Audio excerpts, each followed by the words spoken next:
안녕하세요. 오늘은 생물의 구성 단계에 대해 함께 알아보겠습니다.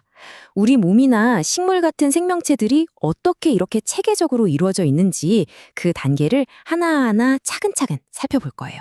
이 내용은 여러분이 갖고 있는 학습지의 빈칸을 채우는 데 도움이 될 겁니다. 영상을 보면서 학습지를 옆에 두고 함께 따라오면 훨씬 더 쉽게 내용을 정리할 수 있을 거예요. 자, 그럼 먼저 생물의 기본적인 구성 단계부터 알아볼까요? 생물의 몸은 그냥 세포들이 막 모여 있는 게 아니라 아주 체계적인 단계를 거쳐서 만들어집니다. 이 그림을 한번 볼까요? 우리가 작은 블록을 하나씩 조립해서 멋진 자동차나 집을 만드는 것처럼요. 생물의 몸도 가장 기본이 되는 단위에서 시작해서 단계적으로, 체계적으로 구성됩니다. 대부분의 생물들은 세포에서 시작해서 어떤 단계를 거쳐 기관이 되고 마침내 하나의 독립된 생명체, 즉 개체가 되는 순서를 따릅니다. 학습지에도 바로 이 순서가 나와 있죠. 우리가 찾아야 할 첫 번째 빈칸이 바로 세포 다음 단계네요. 자, 그럼 첫 번째 빈칸에 힌트를 드릴게요. 모양과 기능이 비슷한 세포들이 모여서 이루는 단계를 우리는 무엇이라고 부를까요? 네, 맞습니다. 첫 번째 빈칸 빈에 들어갈 정답은 바로 조직입니다. 모양과 기능이 비슷한 세포들의 모임을 조직이라고 불러요. 이렇게 세포, 조직, 기관 같은 각 단계들이 따로따로 노는 게 아니라 서로 아주 긴밀하게 연결돼서 하나의 생명체처럼 움직이거든요. 이걸 우리는 유기적 관계에 있다고 말합니다.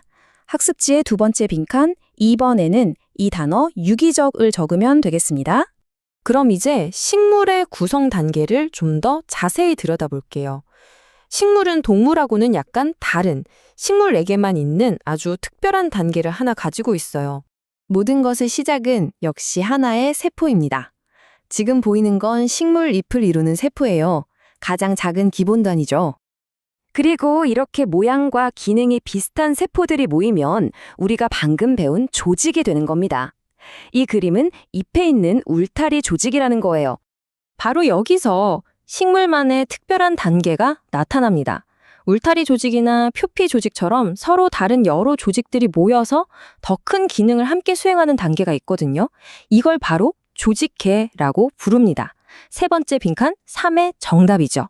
식물에게만 있다는 점 조직계에 꼭 기억해 주세요. 그리고 이런 조직계들이 모여서 우리가 잘 아는 잎, 줄기, 뿌리처럼 고유한 모양과 기능을 가진 기관을 만들게 됩니다.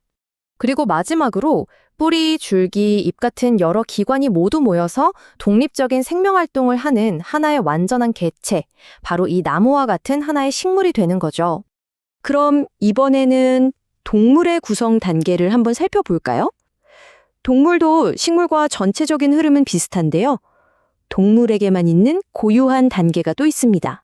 동물도 마찬가지로 가장 기본 단위인 세포에서 시작해요. 여기 보이는 상피세포처럼요. 이 비슷한 세포들이 모여서 조직을 이루고요. 여기까지는 식물과 단계가 똑같죠? 그리고 여러 조직들이 모여서 특정한 기능을 수행하는 기관을 만듭니다.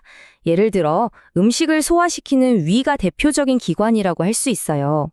자, 바로 이 지점에서 동물만의 특별한 단계가 등장합니다.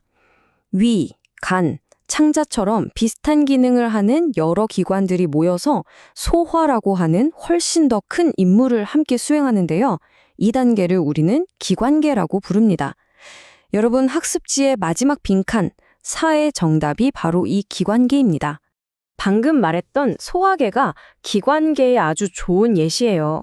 그림에서 보는 것처럼 음식물을 소화시키고 영양분을 흡수한다는 공동의 목표를 위해서 식도, 위, 간, 창자 같은 여러 기관들이 마치 하나의 팀처럼 움직이는 것, 이게 바로 기관계의 개념입니다.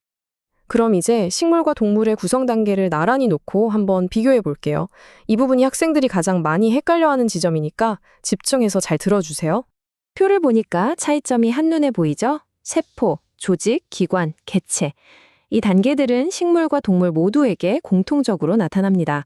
하지만 결정적인 차이는 식물은 조직과 기관 사이에 조직계가 있고 동물은 기관과 개체 사이에 기관계가 있다는 점이에요. 다시 한번 식물은 조직계, 동물은 기관계. 이건 꼭 기억해 두세요. 좋습니다. 오늘 배운 내용을 정리하면서 학습지 빈칸에 들어갈 핵심 단어들을 마지막으로 확인해 보겠습니다.